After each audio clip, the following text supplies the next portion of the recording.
kita perlu mendengar atau membiasakan diri membaca, oh ini loh, OJK itu setiap tahun itu mengeluarkan daftar investasi abal-abal. Jumlahnya itu ratusan. Oh bener nih ternyata ada di sini. Kalau misalkan kayak gitu dan kita bisa rest assured, kita bisa nyaman investasi di tempat itu. Di list investasi bodong nggak ada, terus ada di list investasi yang resmi. Jangan sampai ngeceknya itu berhenti hanya di daftar investasi bodongnya OJK aja. Cek juga di daftar investasi resmi OJK, daftar investasi resminya Bapepti, atau lembaga-lembaga lain yang memang dia ngatur investasi tersebut. Kalau skema-skema yang biasanya kredibel, itu pasti dia diulas di media-media yang resmi.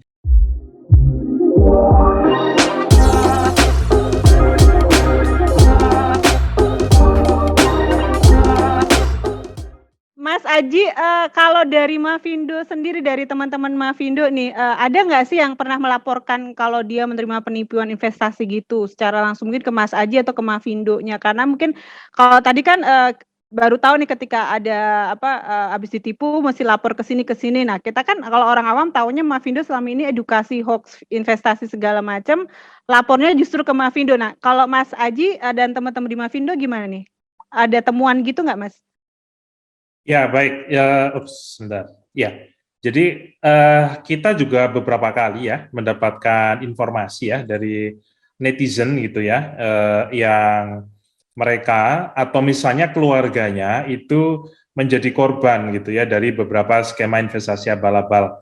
Yang baru saya dapat beberapa hari kemarin itu dari seseorang, dia bilang, ini tolong dibantu diulas gitu ya terkait dengan skema namanya Get Rich gitu.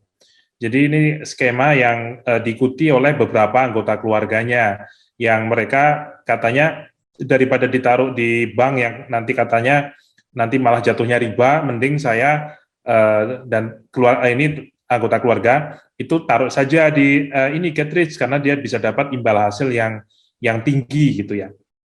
Dan itu ini yang lapor ke saya itu dia cerita sampai berantem gitu ya dengan anggota keluarganya, kan dia mengingatkan ini kayaknya nggak bener deh gitu ya, tetapi anggota keluarganya ada beberapa orang itu sudah terlanjur setor sampai ratusan juta di situ. Dan ya seperti kita ketahui endingnya sudah sangat pasti dengan jelas gitu ya, hilang gitu ya, hilang. Nah, kalau dari Mavindo sendiri yang bisa kita lakukan adalah selama ini adalah dalam konteks hoax finansial ini kan kita dalam aktivitas kita adalah membantu untuk edukasi ya, membantu edukasi. Jadi memang kalau untuk yang sifatnya advokasi itu kita belum lakukan. Jadi memang kalau misalnya ada yang sudah terlanjur ketipu gitu ya, itu ya kita sarankan untuk segera lapor ya ke pihak yang berwenang untuk kemudian ditindaklanjuti. Jadi yang kita harapkan adalah di Mavindo itu kita mencoba untuk mengedukasi masyarakat dari contoh kasus yang ada, yang besar yang sampai ratusan juta, atau bahkan beberapa hari sebelumnya saya juga dapat ini pesan dari seorang netizen juga, yang dia bilang dia tinggal di Bali gitu ya, dia tinggal di Bali, dia cerita ada bisnis madu yang banyak muncul. Dia katanya dengan cukup bayar 1,5 juta rupiah dapat satu paket box dari yang ada di dalam kayu, jadi ada madu di dalam kayu, tapi nggak boleh dibuka, ya, nggak boleh dibuka. Nah, setiap paket, setiap paketnya itu, dia nanti akan dapat bagi hasil 500.000 setiap bulannya, begitu. Nah, saya melihat, saya sudah langsung sampaikan, ini indikasinya sudah sangat kuat, itu jelas penipuan, ya, jelas penipuan. Entah skemanya mungkin money game atau apa, tapi itu indikasinya sudah tidak sehat ya, karena ada informasi yang ditutup-tutupi gitu ya, dan juga dia memberikan janji imbal hasil yang sangat tidak masuk akal ya, too good to be true. Nah, hal semacam itu yang kemudian ya kita sampaikan, mohon kalau ada tawaran semacam itu hati-hati, sebisa mungkin dijauhi dulu sampai kemudian ada kejelasan tentang investasi, barulah kemudian kita bisa mempertimbangkan. Tapi kalau tidak, seperti yang disampaikan oleh Mas Dani tadi gitu ya, risikonya itu yang dilihat dulu. Jadi kalau yang seperti ini seolah-olah 1,5 juta dapat bunga 500.000 setiap bulan, kan boleh juga 3 bulan udah balik modal, pikirnya begitu gitu kan. Nah, padahal kita tidak boleh berpikir 3 bulan balik modal, tetapi pikiran kita adalah Jangan-jangan ini 10 menit kita udah hilang modalnya gitu kan, risiko yang harus kita lihat dulu. Jadi mungkin itu sih Mbak Sima, jadi Mavindo kita punya concern yang sangat besar dalam isu hoax finansial ini karena hoax finansial ini sudah merugikan banyak masyarakat. Jadi kalau berita yang saya baca dari OJK, selama OJK itu berdiri itu ada 117 triliun uang masyarakat yang hilang dalam berbagai skema abal-abal. Ya mungkin sebagian ada yang di 1112 investasi yang sudah terdaftar di daftar investasi negatifnya OJK tadi, dan mungkin ada yang lagi yang di luar itu. Nah, artinya kita butuh serius nih, Mavindo, kita juga berharap karena kita selama ini megang isu literasi digital dalam konteks hoax, maka hoax finansial ini tidak kalah pentingnya untuk kita bahas, kita sampaikan kepada masyarakat, bukan hanya hoax kesehatan saja, hoax politik saja, hoax bencana, tetapi hoax finansial ini juga menjadi hal yang penting, menjadi strategi yang harus kita lakukan secara kolaboratif, mengajak otoritas, para ahli, orang-orang yang memiliki wawasan yang baik gitu ya, seperti Mas Dani, untuk ya mengajak masyarakat supaya ekonomi kita ke depan bisa lebih baik gitu. Demikian Mbak Silma. Jadi intinya perlu kerja sama semua pihak ya Mas untuk mengedukasi masyarakat Indonesia ya, biar terbebas dari hoax investasi ini. Oke, masih lanjut lagi ya Mas? Banyak pertanyaan nih. Terus gimana nih Mas caranya agar kita tidak terjebak investasi bodong atau hoax investasi ini ya? Mungkin Mas Aji dan Mas Dani bisa memberikan clue, istilahnya kayak panduan buat kita nih untuk mengenal ini investasi bodong loh, hati-hati loh gitu. Mas Dani dulu kali ya. Silakan Mas Dani. Ya, sebenarnya gampang sih, Mas Ilma, untuk kalau misalkan masyarakat ini pengen aman gitu ya, pengen nggak terjebak di investasi bodong, Mas Haji tadi udah berkali-kali menyampaikan gitu. Kalau misalkan kita ditawarin investasi, ada kok cirinya yang kita bisa langsung jangan deket-deket, jauh-jauh gitu. Yang pertama, nawarin return yang tinggi banget. Return yang tinggi banget itu diukur dari apa? Diukur dari kalau misalkan kita pengen tahu gitu ya, kalau deposito mungkin kerendahan, oke lah yang agak tinggian dikit obligasi pemerintah. Obligasi pemerintah ini kan termasuk yang aman banget obligasi pemerintah ini. Aman banget, saking amannya itu kita tutup mata aja, kita nggak perlu khawatir gitu. Nah, obligasi pemerintah itu terakhir tawarin 4,9% setahun. 4,9% setahun gitu kan ya. Nah, kalau kita ditawarin 1% sehari, atau mungkin 1% seminggu aja, 1% seminggu setahun itu 52%. Nah, oke, 52% masih mungkin dicapai sih sama saham gitu kan. Saham itu masih bisa 52% setahun. Cuman yang kedua nih, oke, investasi tinggi returnnya. Yang kedua, dijamin aman. Nah, namanya investasi itu nggak ada yang namanya jaminan, kecuali deposito dan obligasi. Karena dua instrumen ini adalah instrumen utang. Instrumen utang yang deposito dijamin sama pemerintah melalui LPS sesuai dengan aturan yang berlaku, sementara obligasi itu dijamin oleh undang-undang karena pemerintah sendiri yang ngeluarin. Nah, selain itu, nggak ada jaminan sama sekali di investasi. Kalau udah deh kamu percaya ini pasti aman kok, dijamin. Nah, kalau kayak gitu udah pasti langsung wah ini udahlah tinggi, dijamin gitu kan. Terus yang ketiga, cepat dapatnya. Temen aku ikut udah dapat motor baru ikut sebulan. Temen aku ikut baru sebulan udah dapat mobil. Nah, udahlah tinggi banget returnnya, dijamin, terus habis itu cepet dapatnya. Udah kalau udah dapat 3 ini udah jauh-jauh aja gitu. Terus habis itu percaya deh, ditambahin lagi. Percaya deh, Pak Ustadz ini ikut, si Bapak itu ikut, kita seluruh kantor ikutan loh. Nah, tokoh-tokoh masyarakat yang mungkin dipercaya gitu ya. Terus ikut jualan gitu, ngompor-ngomporin yang mungkin followernya ratusan ribu atau jutaan gitu kan, terus pakai endorse gitu kan. Nah, bisa jadi ini memang seberbahaya itu gitu, karena namanya investasi itu nggak ada yang dijamin, semenguntungkan apapun itu nggak ada yang dijamin, bahkan saham yang bisa rugi sampai 50% pun itu nggak dijamin gitu loh. Jadi kalau misalkan ada yang menjamin returnnya tinggi, bisa dapat cepat, ngapain dia jualan ke orang? Kalau dijualan ke orang namanya investasi, semakin banyak yang beli, harganya akan semakin turun, returnnya akan semakin turun gitu loh. Ya kan, bagi-bagi sama yang lain gitu. ya mungkin banyak yang nyari, harganya mungkin semakin tinggi, tapi returnnya nggak akan mungkin bisa di-maintain setinggi itu gitu. Seperti itu sih Mbak, kalau dari saya. Gampang sebenarnya mengenalinya, cuman kita mau apa nggak mengenali ciri-ciri itu gitu. Kadang-kadang orang udah tahu nih, alarmnya udah bunyi, cuman tapi teman aku yang itu dapat kok, teman aku yang itu untung kok, kenapa aku nggak ikutan yang kayak gitu. Itu sih Mbak. Mas Aji mau nambahin nggak, Mas? Saya rasa sudah sangat jelas ya yang disampaikan Mas Dania. Jadi sekali lagi bahwa prinsip kehati-hatian itu yang paling harus kita utamakan. Jadi kalau kita nggak kenal, ya jangan sayang gitu. Kalau nggak kenal, kenalan dulu. Kalau kenalan ternyata ragu gitu ya, jangan sayang, jangan mau ke situ.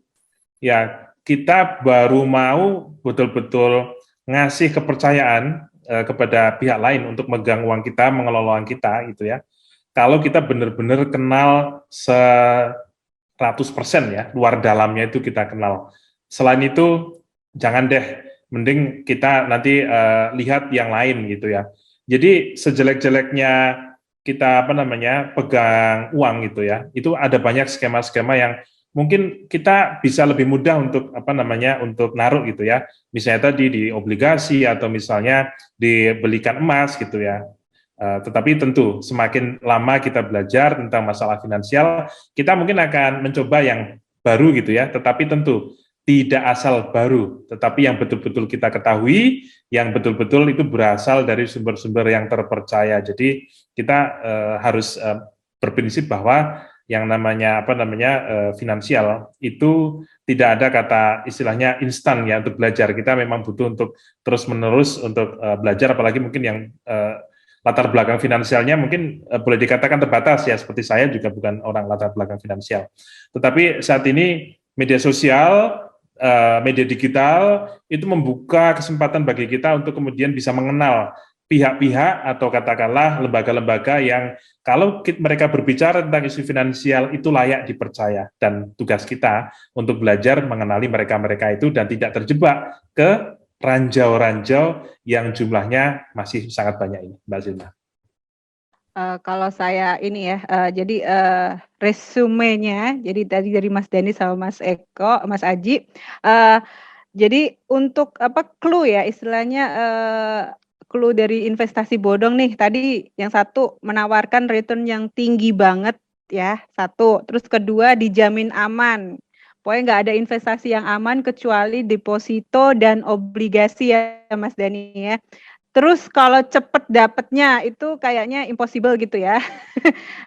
Menggiurkan tapi harus waspada gitu. Jadi kalau udah 3 ini tetap harus waspada ya. Terus yang keempat adalah memakai tokoh masyarakat, artis gitu ya, atau influencer. Mungkin saya mau nambahin satu lagi tadi kalau mesti ngecek legalitasnya kali ya Mas Dani ya, Mas Aji. Kalau tadi kan ngecek di OJK gitu kan ya.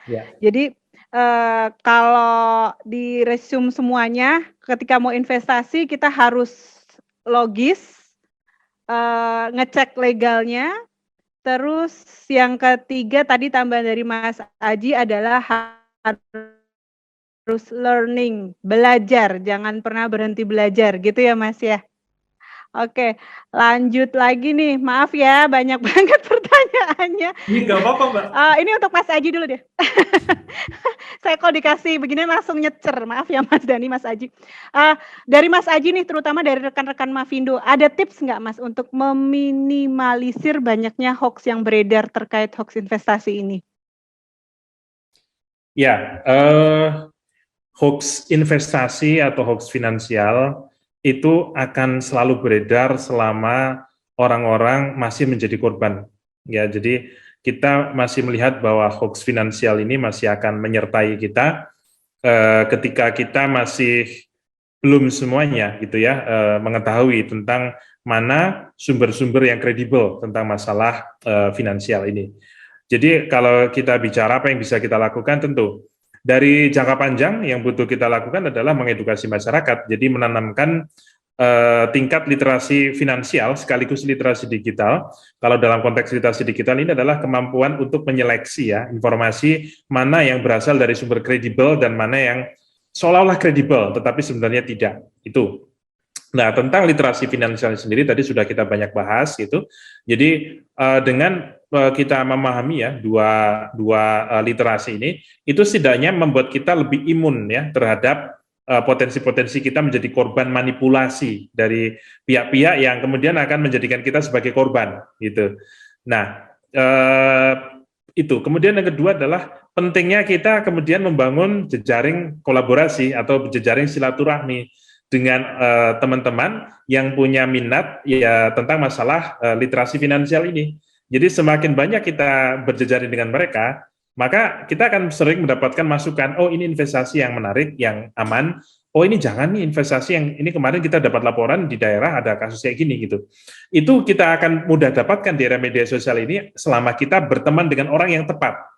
Tapi kalau kita asal berteman gitu ya, tanpa tahu latar belakangnya, nah itu nanti kita malah bisa berpotensi kejebak FOMO tadi itu. Jadi selain itu tentu saja ya kita memang butuh sering membaca berita-berita ya tentang masalah finansial khususnya karena semua media-media saya rasa selalu ada rubrik tentang masalah investasi. Jadi semakin kita membaca di situ ya wawasan kita semakin luas, kemungkinan kita terjebak semakin kecil ya. Tetapi bukan berarti kita 100% imun gitu ya. Contohnya tadi Berat Madov dia punya klien, ya itu juga orang-orang yang secara finansial mestinya literasi mereka tinggi. Tidak ada jaminan 100% kita akan bebas, tetapi setidaknya dengan kita mencoba membentengi diri, kita berusaha gitu ya, itu kemungkinan kita menjadi korban itu menjadi semakin kecil. Demikian Mbak Silma.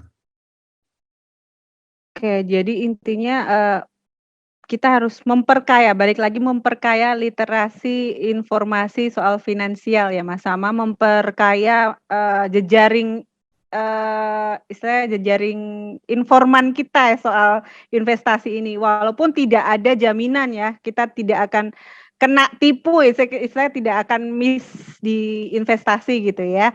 Oke, sekarang gantian saya mau nyecer Mas Dani. Dari tadi nyecer Mas Dani terus.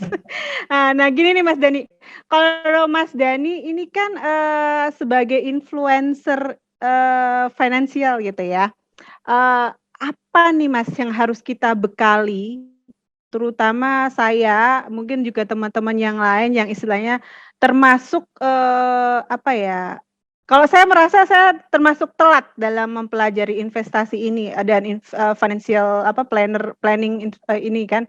Jadi saya merasa masih banyak yang butuh saya tahu soal investasi ini. Nah, kalau dari Mas Dani sendiri kira-kira apa yang harus disiapkan untuk kami nih sebelum melakukan investasi? Terutama untuk produk-produk investasi yang financial asset semacam saham, obligasi, terus reksadana gitu kan. Untuk investor pemula nih yang masih main aman atau investor baru yang belum tahu profil risikonya di mana, better start dari mana untuk investasi Mas Adani? Kalau untuk investor-investor baru yang memang baru mau mulai investasi gitu ya, saya selalu sarankan investasilah berdasarkan tujuan keuangan yang mau dicapai gitu. Jadi goal based investing itu penting banget sebenarnya. Kenapa? Karena dengan goal based investing ini, despite apapun gitu ya, terlepas dari apapun profil risiko kita tuh bisa memilih lebih bebas instrumen investasinya. Alih-alih orang yang berinvestasi hanya berdasarkan profil risiko. Begitu habis ngecek profil risiko, oh ternyata aku konservatif gitu. Nah, dia jadinya takut mau investasi kemanapun gitu. Tapi kalau sudah punya tujuan keuangan, terus kemudian investasinya berdasarkan investasi tujuan keuangannya, nanti dia akan bisa berpikir, oh tujuan keuangan itu ternyata ada yang lebih dari 5 tahun, ada yang 3-5 tahun, ada yang kurang dari 3 tahun. Nah, dengan membagi berdasarkan periode investasi kapan dibutuhkannya, orang jadi bisa lebih bebas memilih, oh untuk yang investasi di atas 5 tahun misalkan, atau bahkan sampai 30 tahun ke depan, kayak dana pensiun gitu ya. Nah, saya selalu berpendapat dana pensiun itu yang utama yang harus disiapin. Nah, kalau untuk tujuannya masih panjang banget, aku bisa pilih instrumen investasi yang lebih beresiko, lebih volatile, lebih naik turunnya itu lebih cepat sebenarnya. Tapi in the long run, dalam jangka panjang, investasi ini memberikan potensi keuntungan yang lebih besar gitu. Nah, untuk yang jangka menengah, mungkin aku pilih yang resikonya sedikit lebih kecil seperti obligasi gitu, terus kemudian reksadana pendapatan tetap. Nah, kalau yang kurang dari 3 tahun, yang aman-aman aja kayak di reksadana pasar uang atau deposito. Nah, dengan goal based investing yang seperti itu, orang itu bisa mengombinasikan dengan investasi-investasi yang lebih beresiko. Terus kemudian yang perlu banget dilakukan oleh seorang investor pemula adalah selain belajar membaca dan sebagainya, itu mencoba dengan nilai uang yang rela. Kalau misalkan uangnya itu benar-benar hilang 100%. Saya selalu bilang seperti itu. Apapun investasinya, bahkan kalau misalkan mau coba investasi bodong, kalau bisa, kalau mau dicoba, coba aja, tapi dengan duit yang rela kalau hilang. Relanya berapa? Relanya 100.000 ya coba dengan 100.000. Relanya 10.000 ya coba dengan 10.000. Karena semua investasi sekarang ini, di zaman sekarang ini, beda banget dengan saya investasi berapa tahun lalu ya, 5 tahun lalu gitu ya. Kalau mau investasi harus datang ke cabang, belinya minimal 100.000 gitu kan. Reksadana sekarang bisa dengan 10.000 aja. Saham, bahkan saham gitu ya. Kalau misalkan kita mau beli saham yang ya perusahaannya nggak terlalu bagus, mungkin ya gocap gitu. Yang, 50 perak, sahamnya saham 50 perakan. Beli satu lotnya itu cuma cukup Rp5.000 gitu. Nah, kalau perusahaannya nggak bagusan dikit, saya sebut produk salah satu produsen jamu gitu ya. Itu satu lembarnya 900 perak. Kalau misalkan kita beli satu lot 100 lembar berarti 90 ribuan. Bahkan nggak nyampe 100.000 gitu. Nah, kalau misalkan investasi 100.000, terus habis ini kita beli, bulan depan turun, jadi misalkan nilainya jadi 90.000 gitu, turun 10%.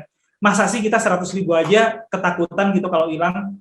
Beli pulsa aja kurang gitu loh kalau sekarang gitu kan, beli paket data yang 150.000 kurang 100.000 itu. Kalau misalkan itu hilang, masa sih kita takut gitu.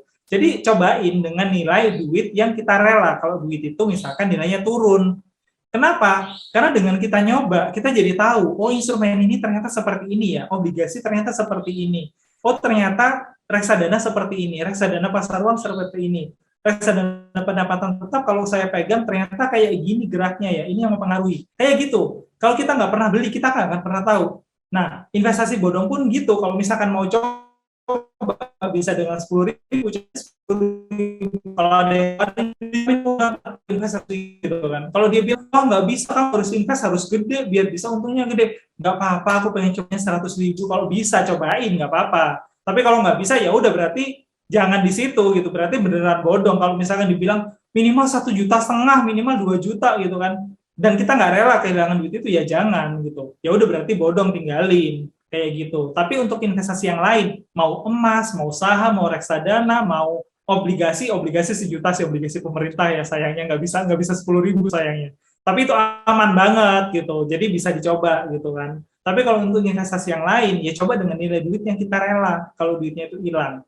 Karena dengan mencoba itu salah satu langkah terpenting untuk bisa tahu instrumennya seperti apa. Karena kalau kita nggak kenal aplikasi tadi nggak sayang. Kalau nggak kenal jangan disayang gitu kan. Tapi kalau misalkan kita nggak sayang sama instrumen yang ada yang resmi dengan menawarkan potensi keuntungan yang gede, sayang banget gitu. Kita bisa missing out opportunity. Nah untuk itu kita coba kenalan. Kayak kita pacaran aja kan kita benar-benar effort gitu ya. Kita benar-benar beliin martabak lah, beliin apa lah. Ini cuma 100.000 doang gitu cobain buat kenal gitu. Biar apa? Biar bisa sayang.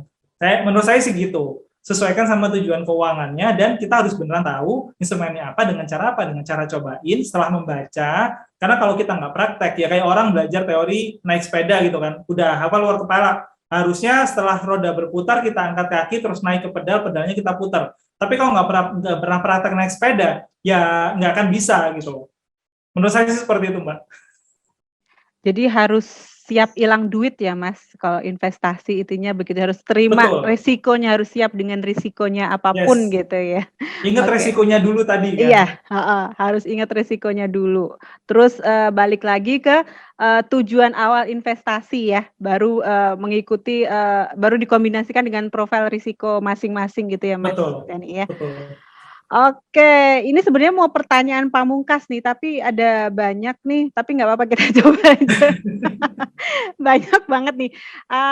Gini, untuk Mas Aji dan Mas Dani nih, kira-kira, tadi kan udah dibahas nih tips-tips dan lain sebagainya gitu kan. Kalau dari Mas Aji dan Mas Dani nih, ada nggak sih tahapan-tahapan agar kita bisa terbebas dari hoax investasi ini? Kayak mesti ngecek kemana dan apa saja yang perlu dicek ketika ada tawaran investasi yang masuk gitu. Mas Aji dulu, silahkan.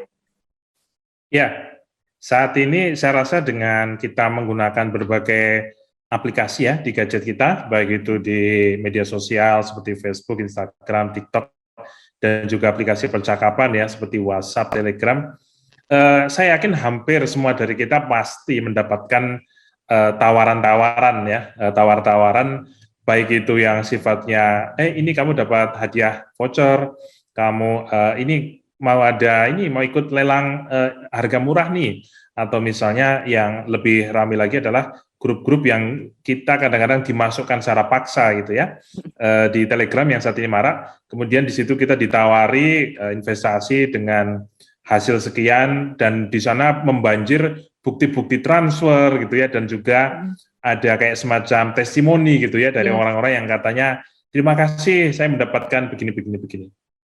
Nah, jadi ada banyak sekali godaan yang kita dapatkan, jauh lebih banyak ketimbang dulu ketika misalnya belum ada era digital, belum ada era media sosial. Ya mungkin kalau zaman dulu godaannya ya karena nggak ada digital, godaannya pasti ada orang-orang yang datang kita, menemui kita secara langsung.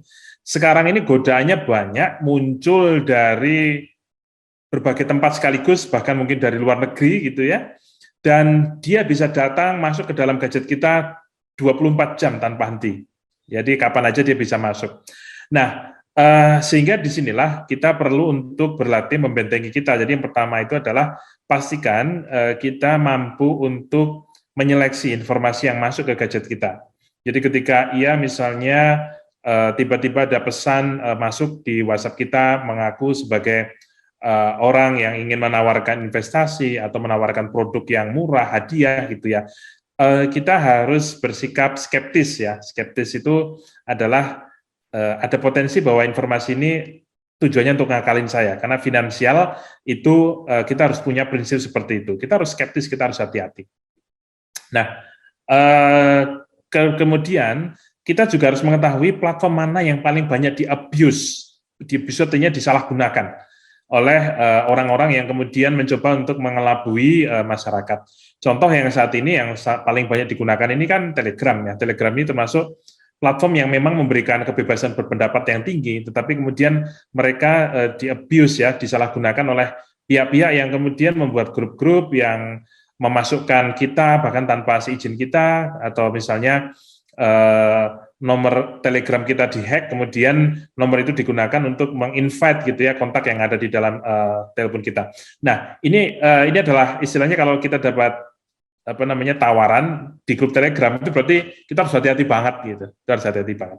Demikian juga ketika misalnya kita lagi scrolling TikTok ya, Mbak Silma ini kan pakar TikTok ya. Jadi pasti ketika sedang melihat konten-konten mungkin ketemu dengan 1-2 konten yang kayaknya menarik nih, ada orang dia baru bergabung dalam skema investasi ini, dia bisa dapat banyak hal di situ. Nah, ya kita harus ini ya istilahnya harus menjaga, kita harus berlatih untuk melihat ini siapa yang bicara gitu. Apakah orangnya kredibel atau tidak. Jadi kualitas informasi itu ibarat kalau kita mau makan. Kita makan ini kan kita harus melihat yang kita makan ini dibuat oleh siapa, bahan bakunya sehat, halal atau tidak gitu kan. Kalau tidak berarti kita tidak mau makan. Nah, demikian juga dengan model-model informasi semacam ini. Karena saat ini tentu saja keputusan finansial kita sangat tergantung dari bagaimana kita menyaring atau memfilter informasi finansial itu. Semakin baik ya tentu saja kita tidak akan kemudian termakan gitu ya dengan istilahnya sampah-sampah yang kemudian menyaru dengan bentuk yang secantik apapun. Dan tahapan-tahapan yang lain ya tentu saja kita harus bersabar dalam belajar ya tentang masalah finansial, karena tentu saja ini bukan hal yang bisa dipelajari semalam 2 malam. Jadi kita butuh untuk konsisten belajar, apalagi dengan perkembangan teknologi yang cepat. Tentu saja akan ada beberapa perubahan-perubahan atau bahkan inovasi-inovasi gitu ya dalam skema investasi apapun. Dulu misalnya yang namanya kita investasi harus datang ke mana, ke kantor gitu ya. Sekarang kan tidak. kita bisa dengan menggunakan HP saja kita sudah bisa investasi. Tetapi apakah aplikasi yang akan kita gunakan ini aman ataukah sebenarnya dia bisa menjerumuskan? Nah, itu sebenarnya kan ada banyak tempat di mana kita kemudian bisa belajar mana investasi yang aman, mana aplikasi yang aman, itu juga bisa kita lakukan. Jadi kita juga butuh untuk, ya ini HP kita ini harus kita bersihkan dari segala informasi yang berpotensi menjerumuskan kita. Nah, sesudah itu tentu saja, ya tadi sudah kita bahas juga, kita perlu mengenal ekosistem informasi finansial yang kredibel di Indonesia, ada OJK, ada Kementerian Perdagangan, kemudian juga kanal-kanal investasi ya, seperti ada reksadana dan lain-lain, itu kan ada yang perlu kita kenali ya. Jadi tahapan-tahapan itu yang saya rasa perlu kita lakukan sehingga imunitas kita terhadap books finansial meningkat. Ya harapannya dengan itu ya kita tidak menjadi korban lah, begitu Mbak Silma. Agak panjang ya tahapan-tahapannya ya Mas Aji ya, tapi memang itu perlu ya untuk keamanan keamanan dompet kita gitu. Jangan sampai tabungan kita ludes gara-gara kita malas riset ya. Kalau Mas Dani gimana Mas Dani? Kalau saya mungkin balik ke diri sendiri aja, jadi nggak terlalu nggak terlalu banyak yang harus kita lihat, tapi balik ke diri sendiri dulu gitu. Jadi begitu kita misalkan ditawarin investasi, benar tadi kita harus skeptis dulu, kita harus curiga dulu gitu. Jadi orang curigaan itu banyak untungnya kok. Banyak untungnya apa? Duit kita nggak gampang hilang jadinya. Jadi kita harus curiga dulu, terus kemudian kita tanya dulu resikonya apa gitu. Jadi balik lagi, resikonya apa? Meskipun nih hati kita kadang-kadang kan yang menggerakkan menggerakkan orang buat masuk investasi bodong gitu kan. Karena dia ke trigger nih hatinya gitu kan. Rasa pengennya itu ke trigger gitu, rasa serakahnya itu trigger gitu. Itu balikin ke kepala kita gitu. Meskipun kita pengen banget, kita pengen bisa punya mobil, kita bisa pengen punya duit ratusan juta gitu kan. Tapi balikin lagi ke kepala kita harus mikir lagi, ini bener nggak, masuk akal nggak sih? Kalau misalkan memang semudah ini, ngapain orang itu ngajak-ngajak orang lain segampang ini gitu. Kalau misalkan kita mikir, oh orang itu baik kok karena dia pengen kita sukses. Enggak, orang itu nggak akan peduli sama duit kita, kecuali dia pengen duit kita gitu. Itu yang harus kita tanamkan di kepala kita dulu.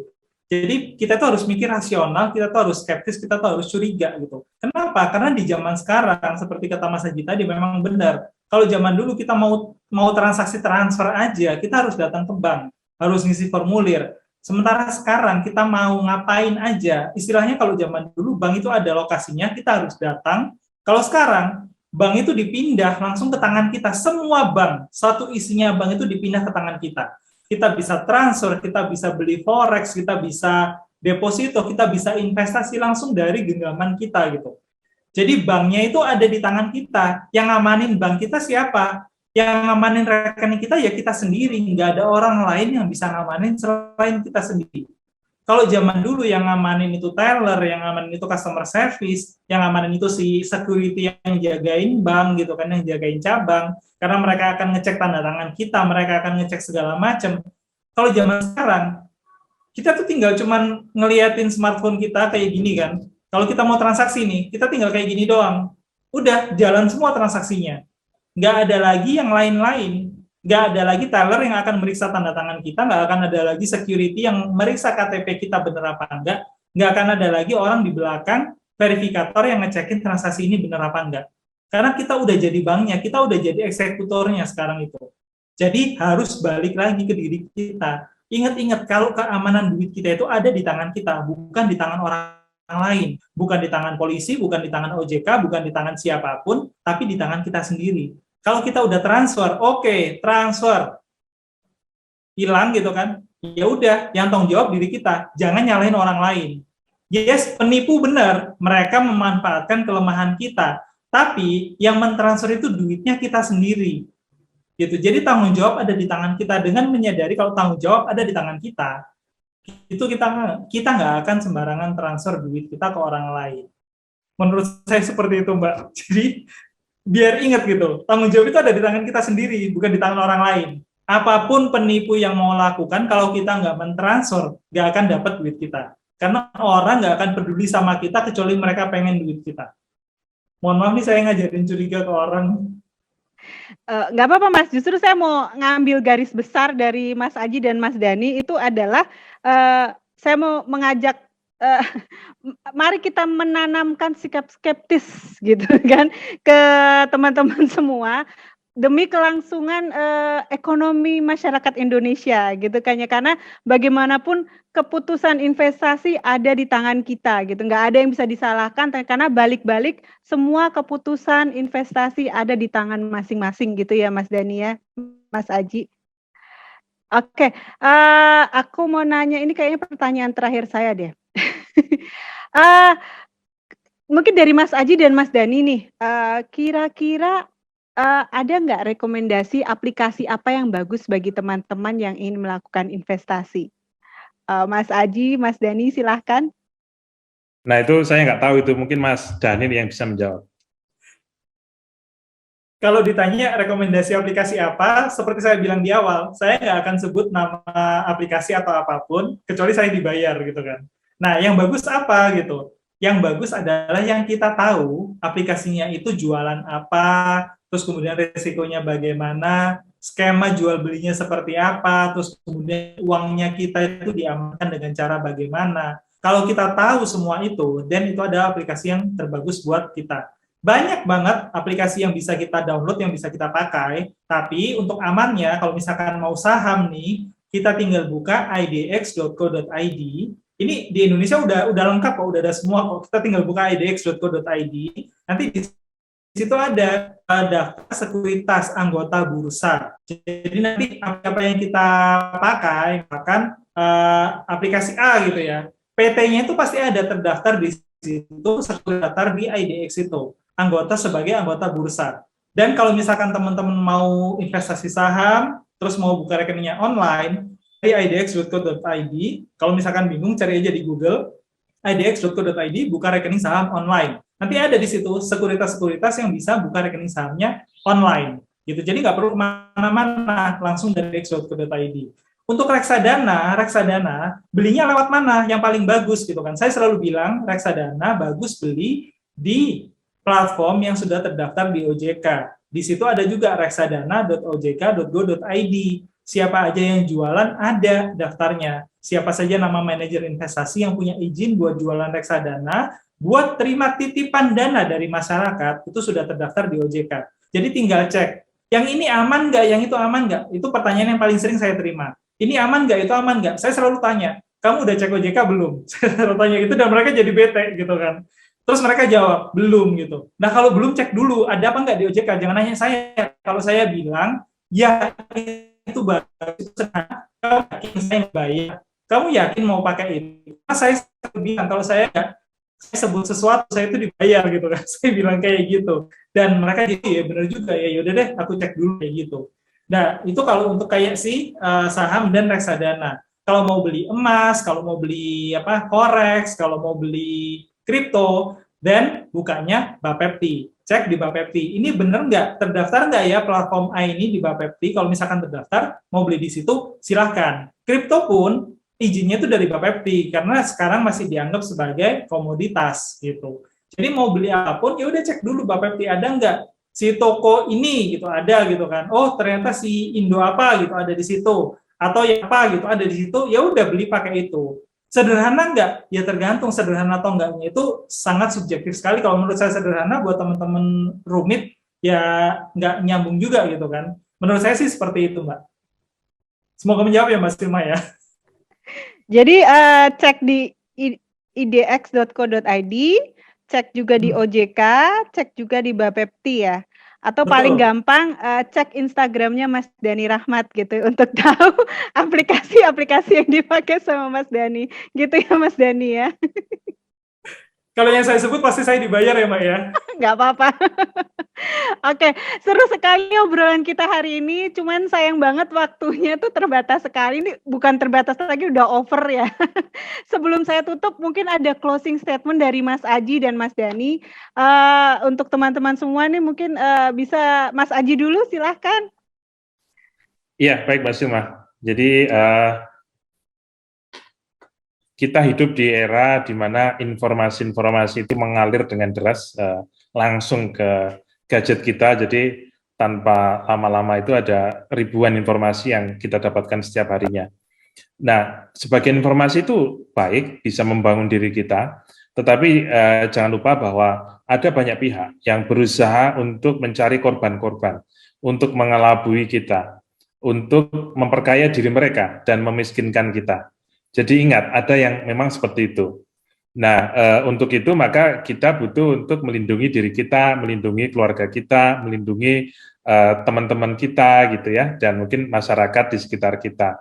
Nah, untuk itu perlu banget ya kita bersama-sama untuk membentengi finansial kita, finansial masyarakat kita dengan memastikan setiap informasi yang kita dapatkan itu adalah informasi yang bergizi, yang sehat, dan kita mampu memiliki ketangguhan dalam memfilter mana informasi yang dibuat oleh orang-orang yang berusaha untuk mengelabui kita. Nah, semakin kita terlatih, semakin kita bertemu dengan orang-orang yang memiliki visi yang sama, maka ya semakin kuat pertahanan kita dalam menghadapi berbagai macam hoax finansial, hoax investasi, dan yang lainnya.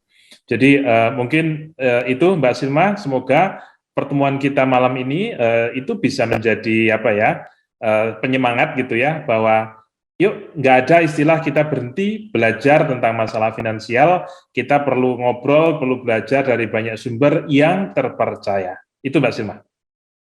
Oke, makasih. Dari Mas Dani, closing statement-nya, silakan. Ya. Terima kasih Mbak Silma. Kalau dari saya, orang-orang di luar sana memang saya bilang tadi, mereka nggak peduli sebenarnya sama kita. Mereka hanya jahat karena pengen duit kita. Orang nggak akan peduli sama kita, kecuali mereka mau duit kita. Udah itu. Terus kemudian, kita nggak harus ikut apa yang orang beli. Gitu.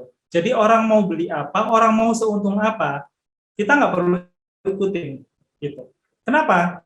Karena ya kita hidup dengan diri kita sendiri gitu. Kehidupan kita ya kita sendiri yang atur. Kalau misalkan orang mau untung seperti apapun, kalau kita mau ikuti, yakinkan dulu kalau kita benar-benar tahu apa yang mau kita beli. Jangan ikut asal ikut aja.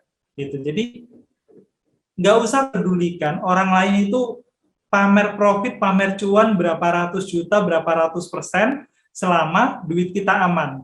Karena keuntungan kita misalkan dapat cuma 4,9% dari obligasi setahun, itu jauh lebih bagus daripada dapat 100% tapi duit kita hilang. Gitu. Itu aja sih, Mbak, yang perlu diingat oleh teman-teman dan sebagai closing statement saya. Terima kasih. Oke. Capek ya, 2 jam loh. Oke, terima kasih banyak waktunya ya Mas Aji dan Mas Dani. Hopefully kita bisa ketemu lagi untuk bahas tema yang berbeda. Terima kasih juga buat teman-teman anti hoax yang sudah menyimak bahasan hari ini dari awal sampai dengan akhir. Saya yakin teman-teman semua sudah semakin paham ya mengenai investasi. Yang jelas nih poinnya ada buat saya nih ya dari obrolan tadi. Satu, cek legalitas. Harus logis, always learn kalau mau investasi. Karena dengan pengetahuan soal investasi yang update, kita tidak akan terjebak dengan investasi bodong. Minimal kita bisa mengedukasi orang-orang terdekat kita. Oke, baiklah teman-teman, seru ya ngobrolnya. Saya yakin teman-teman penasaran dengan tema ngobrolin selanjutnya. Untuk itu jangan lupa follow akun media sosial Mavindo untuk terus mendapatkan update terkait kegiatan edukasi Mavindo. Nah, sebelum menutup nih, saya ada pantun spesial buat semua teman-teman. Nggak punya pacar bikin gelisah, punya pacar bikin gemeter. Teman-teman semua selamat berpisah.